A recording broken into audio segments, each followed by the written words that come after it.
ఈ వీడియోలో మనం ఎంబ్రియో ట్రాన్స్ఫర్ తర్వాత ఎలాంటి జాగ్రత్తలు తీసుకోవాలి, ప్రికాషన్స్ అనేవి తెలుసుకుందాం. చాలా మంది మమ్మల్ని అడిగే క్వశ్చన్ కంప్లీట్ బెడ్ రెస్ట్ లోనే ఉండాలా, అండ్ నెక్స్ట్ థింగ్ స్టేర్స్ ఎక్కచ్చా, అండ్ స్పెసిఫిక్ ఏదైనా డైట్ ఉంటుందా, ఇదే ఫుడ్స్ తినాలి ఎంబ్రియో ట్రాన్స్ఫర్ తర్వాత అనేది ఉంటుందా అని అడుగుతూ ఉంటారు. సో అవన్నీ వీడియోలో మనం డిస్కస్ చేద్దాం. ఫస్ట్ థింగ్ వచ్చేసి bed rest. Complete bed rest అయితే అడ్వైస్ చేయము, ఎందుకంటే బెడ్ రెస్ట్ ఉండటం వల్ల మెటబాలిజం స్లో అయిపోతుంది, దానివల్ల ఇంప్లాంటేషన్ ఎఫెక్ట్ అయ్యే ఛాన్సెస్ కూడా ఉండొచ్చు. సో కంప్లీట్ బెడ్ రెస్ట్ కాదు, మీరు చేసే డైలీ యాక్టివిటీస్ అన్ని చేసుకోవచ్చు, లైక్ కుకింగ్ కానీ వాకింగ్ కానీ ఇవన్నీ అడ్వైస్ చేస్తాం, కంపల్సరీ చేయమనే చెప్తున్నాం.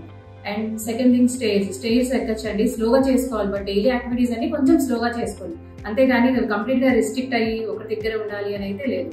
అండ్ డైట్ వచ్చేసి స్పెసిఫిక్ గా డైట్ అనేది ఏమీ ఉండదు, మీకు లాస్ట్ 1-2 months నుంచి మీ డైట్ ఎలా ఉందో సేమ్ అలాగే కంటిన్యూ చేయండి, అంతేగాని ఓన్లీ 14 days వరకు స్పెసిఫిక్ ఆ ఫుడ్ తీసుకుంటే లైక్ పాజిటివ్ రేట్స్ వస్తాయి ఇలా అయితే ఏమీ ఉండదు.